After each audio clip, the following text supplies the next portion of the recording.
말미암아 무죄가 진자라. 빌라도는 예수를 놓고자 하여 다시 그들에게 말하되 그들은 소리지르되 그를 십자가에 못 박게 하소서, 십자가에 못 박게 하소서 하느니라. 빌라도가 세 번째 말하되 이 사람이 무슨 악한 일을 하였느냐? 나는 그에게서 죽일지를 찾지 못하였나니 때려서 놓으리라 하니 그들이 그리로 재촉하여 십자가에 못 박기를 구하니 그들이 우리가 이긴지라. 이에 빌라도가 그들이 구하는 대로 하기를 언도하고 그들이 요구하는 자 곧 빌란과 살인으로 말미암아 옥에 갇힌 자를 놓아주고 예수는 넘겨주어 그들이 뜻대로 하게 하니라. 아멘. 우리가 고난주간 오늘은 4일차 맞이했습니다. 내일이면 성금요일입니다. 우리 교회에서는 모든 성도님들이 성금요일에 나를 위해서 십자가에 못 박히신 예수님을 함께하는 고난에 동참하기를 원합니다. 우리는 신앙이 무엇이냐면 예수 그리스도를 기념하는 것이 신앙입니다. 일평생 우리는 왜 예수님을 기념하며 예수님의 이름으로 기도하고 예수님을 그렇게 찾고 항상 예수 살아가야 될까? 우리는 모진 이 죄악 가운데 이미 십자가의 죄형을 예수 그리스도와 함께 당했던 존재가 바로 우리들입니다.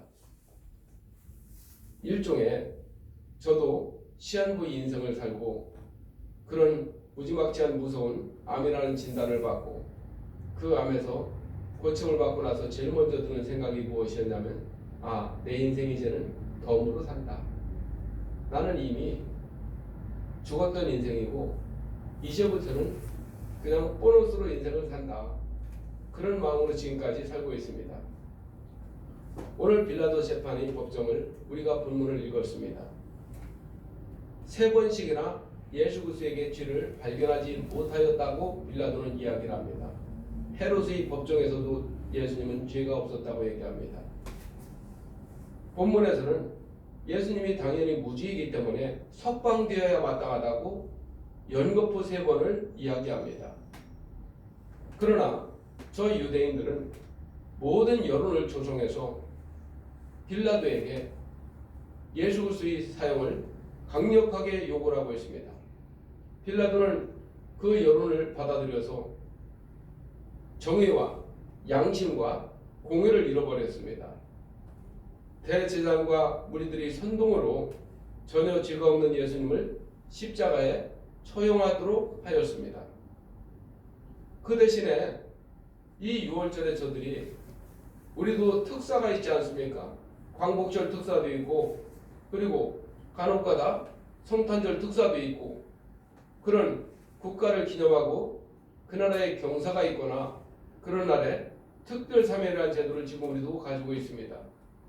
그래서 죄인 하나를 특별 사면해 주도록 되어 있기 때문에 빌라도에게는 죄가 없는 예수를 십자가에서 처형하는 것은 공의에 어긋나기 때문에 사면을 시켜줬구만. 그러니까 너희들 좀 잠잠하라. 이것은 너희들이 법도대로 하는 거 아니냐. 이러니까 이들은 바라바, 바라바, 바라바, 바라바. 바라바는 살인범이에요.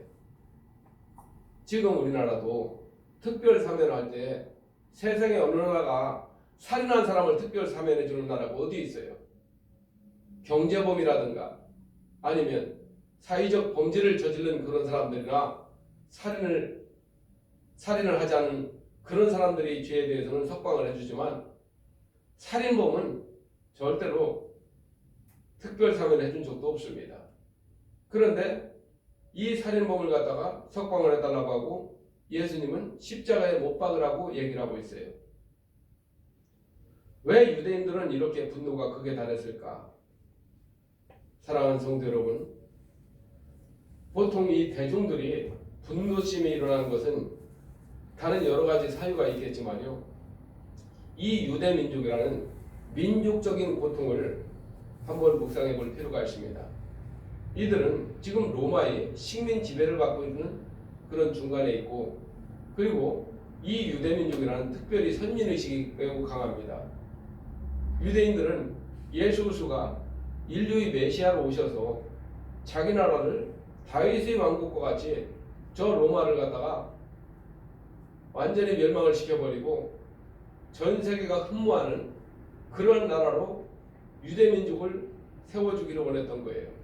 그런 메시아가 필요했고 저들은 그런 메시아를 강력하게 기다리면서 살아왔는데 그런 메시아인 줄 알았던 예수 그리스도가 예루살렘 성에 들어올 때 저들은 남녀노소 가릴 것 없이 모두가 나와서 종려나무 가지를 꺾고 위아래로 흔들면서 환영의 퍼포먼스를 예루살렘으로 들어가는 모든 주작대로의 양가에 서가지고 호산나 호산나 다윗의 왕이여 호산나 찬송하리로다 호산나 호산나 우리는 당신을 기다리고 기다렸나이다 해가지고 그리스도가 들어올 때 모든 사람들이 이렇게 환영했던 것은 그럴 만한 이유가 있었어요.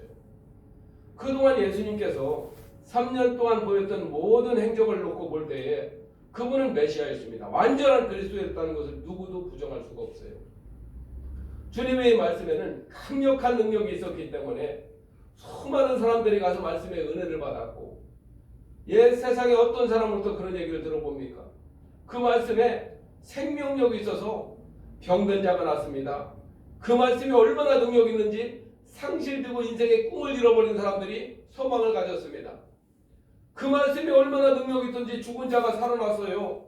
그 말씀이 얼마나 능력과 권세가 있는지 이는 하나님의 음성이라고 저들이 얘기했습니다. 그렇습니다. 주님이 말씀한 하나님의 음성이었어요. 그 주님께서 드디어 예루살렘 성으로 들어가서 그 성전의 보좌에 앉아서 천하만국을 호령하면 그분이 말씀 한마디로 온 세상은 그냥 그날부로 끝나는 겁니다. 그래서 기뻐하며 호산나 호산나 그 기뻐하며 주님을 찬송했는데 우리 주님께서 들어가셔가지고 하시는 모든 사건들이 성전에서 성전세를 받는 모든 환전상을 발로 그냥 차서 없애버리고 그리고 성전의 제사장들이 모든 것을 취하려고 했던 그런 채찍을 만들어가지고 순양이고 모든 짐승들을 내쫓아버리고 이러면서 유대 민족의 모든 전통과 율법을 그냥 다 폐해버리는 겁니다. 저들이 종교의식을 갖다가 전부 다 깡그리 없애버리는 거예요. 그때 저들이 깜짝 놀란 거예요. 그러면서 주님께서 하시는 말씀이 너희들이 원하는 왕의 자리에 내가 올려고 하는 것이 아니라 모든 인류로 해서 내가 십자가를 지러 왔다고 합니다. 거기서 저들이 분노가 크게 달했던 겁니다. 우리가 지금까지 기도하면서 기다렸던 메시아가 이런 분이었냐? 우리가 원했던 우리의 왕이 이런 분이었냐? 저들은 엄청난 실망감에 극도의 분노로 나타난 겁니다. 광기 어린 저들의 분노에 빌라도는 무섭고 두려웠습니다. 전에도 이 유대 총독으로 오면 특별히 종교성이 강한 유대인들에게 가급적이면 평화롭게 총독 일을 잘 마치고 승진을 해가지고 로마 황실에 들어가는 것이 이 사람들이 원했던 공무원들이 소망이었는데 이거 잘못했다가는 반란이 일어나가지고 자기 총독의 자리마저도 잃어버릴 것 같습니다. 빌라도는 타협을 하기로 작정을 했습니다. 그리고 분노가 극에 달한 저 많은 대종들과 함께 그들의 분위기에 편승을 합니다. 그래서 빌라도는 예수 그리스도를 사형에 처합니다. 지금까지 우리가 사도신경에 아까도 예배를 드릴 때 고백했듯이 본디오 빌라도에게 고난을 받으사 끊임없이 이 땅에서 지금 크리스찬들이 최소한 10억 명이라고 하면 이 아침에 10억 번호를 빌라도는 저주를 받는 거예요. 지금뿐이 아니죠. 내일도 저주를 받아야 되고 10년 후에도 저주를 받아야 되고 주님이 오실 때까지 저주를 받아야 되고 또 그 이전에 얼마나 많은 사람들이 본디오 빌라도에게 고난을 받으사 사도신경으로 빌라도에게 하나님이 저주가 내려야 되는 우리가 고백했습니까? 우리는 하나님 앞에 이 복음의 책임을 맡고 본분을 맡은 성도들입니다. 우리에게 주어진 이 성도의 사명을 잘 감당하지 못하면 우리도 또한 우리 주님 앞에 부끄러움을 당할 것입니다. 성도는 분명히 이 세상과는 달라야 됩니다. 물이 기름하고 섞일 수 있어요? 안 섞입니다. 아무리 병에다가 여러분들이 물 반 집어넣고 기름 반 집어넣고 아무리 흔들어가지고 딱 놔보세요. 안 섞여요. 뿌옇게 있다가 전부 물은 밑으로 내려가고 기름은 위로 뜹니다. 성도가 그런 존재입니다. 그런데 작금의 시대를 놓고 보면 성도인지 아니면 세상의 사람인지 분간하기가 어려운 경우가 참 많습니다. 도대체 저는 직장 선교를 평생을 하면서 직장에서 크리스찬이 이런 일반인들하고 다른 점이 무엇이 있겠어요? 직장 예배에 좀 나와야 되고, 그리고 식사할 때 기도하고 먹고, 그리고 가급적이면 언어에 있어서 주변 사람들에게 선한 영향력을 끼쳐야 되고, 그리고 네 번째로 술과 담배와 그런 저속한 태도를 좀 삼가해야 되고, 그리고 하나님의 복음인 예수 그리스도를 전해야 되고, 이런 아주 사소하고도 단순한 5가지 정도를 하면 그 사람은 믿음으로 하나님 앞에 귀하게 쓰임받고 인정을 받을 터인데 도대체 침묵하고 있고, 그리고 전혀 근거가 없고 태도가 애매모호합니다. 우리 신앙이라는 것이 그냥 직장에 속한 인사기록카드에 거기에 기독교라고 체크하라고 우리에게 믿음을 주신 게 아니에요. 종교란에 불교냐 기독교냐 유교냐 뭐 카톨릭교냐 이슬람교냐 기타 종교냐 여기에다 체크하라고 우리를 지명하여 부르신 하나님이 아닙니다. 성도가 소금의 짠맛을 잃어버리면 그 다음부터는 땅에 밟히게 되어 있습니다. 철저히 밟힙니다. 우리 주님께서 그렇게 죄가 없음에도 불구하고 십자가에서 그 못 박히고 고통스러운 그 무서운 형벌을 감당하신 것은 저와 여러분들이 죄를 해결하는 유일한 방법은 그 길밖에 없었기 때문입니다. 우리 주님은 진리 자체이기 때문에 그 십자가의 대속의 죽음은 지금도 그렇고 10년 후도 그렇고 100년 후도 그렇고 1000년 후도 그렇고 우리 주님이 오실 때까지 이 땅에 오고 올 모든 세대들과 인류들은 그 십자가의 죽음으로 우리는 구원을 받는 것입니다. 또한 과거에 먼저 예수님을 믿고 소천하신 분들도 그 십자가의 대속의 죽음으로 모든 죄 문제를 해결받고 천국에 간 것입니다. 우리 주님께서는 지금도 우리에게 너는 나의 십자가를 지고 나의 모든 가는 길을 함께 가자고 합니다. 그리스도인들이 그 십자가를 내려놓고 세상의 넓은 길로 가다가 하나님이 참으로 은혜를 받지 못하고 세상의 심판길로 내려가는 것을 보면 너무나 안타깝고 마음이 아픕니다. 사랑하는 성도 여러분, 우리가 인생을 달려갈 때 세상에서 1등이 되려고 하지 마십시오. 하나님의 나라의 십자가의 길에서 1등이 되길 바랍니다. 세상으로 달려가다 보면요, 가속도가 붙고 점점 더 세상의 모든 것에 경쟁이 됩니다. 거기에 깊이 젖어버리면 그 다음부터는 분별력이 없어져요. 세상에서는 우리 그리스도인처럼 미련하고 허약하고 부족하고 내세울 것 없는 사람들이 누가 있어요? 저 자신부터도 뭘 내세울 게 있겠어요? 아무것도 자랑할 것도 없고 아무것도 없습니다. 그렇지만 이 길을 걸어가는 이유는 무엇이냐? 우리는 그리스도께서 나를 지명하여 불러주시고 나에게 은혜를 주실 때는 이 땅에서 진리 그 길 따라 너도 끝까지 달려가라고 주님이 내게 사명을 주셨기 때문에 그 길을 걸어가는 것입니다. 이것은 세상의 그 어느 것과도 섞이거나 타협을 할 여지가 없어요. 사랑하는 성도 여러분, 우리는 이미 예수 그리스도를 믿음으로써 영원한 생명을 받으신 분들입니다.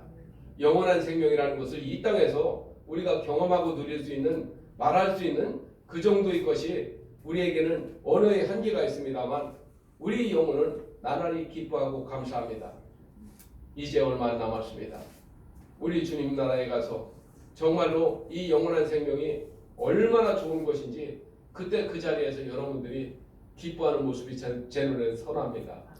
얼마나 좋을까? 영원한 생명을 받아가지고 그 아름다운 새 예루살렘에 들어갔을 때의 빛난 면류관을 받아 쓰고 참 영체라는 그 새로운 변화된 몸으로 영원한 생명을 받은 사람들끼리 그 축제의 장소를 여러분들 소망해 보세요. 그 축제의 그 아픔과 참 기쁨과 그 모든 이면에는 어떤 한 사람의 아픔과 혹독한 대가가 있었으니 우리를 그곳에 보내기 위해서 갈릴리의 팔레스타인의 나사렛 예수 그리스도 그 청년은 철저한 십자가의 고난과 고통을 하나님 앞에 당하시면서 우리에게 아름다운 잔치를 벌려주신 것입니다. 이 시간 주님 한번 부르고 고난에 동참하시면서 끝까지 내가 예수님이 나를 위해서 십자가에 져주신 것을 잊지 말고 하나님 나라에 이를 때까지 승리하게 해 주옵소서 기도합니다. 주여 아버지 하나님 은혜와 사랑에 감사합니다.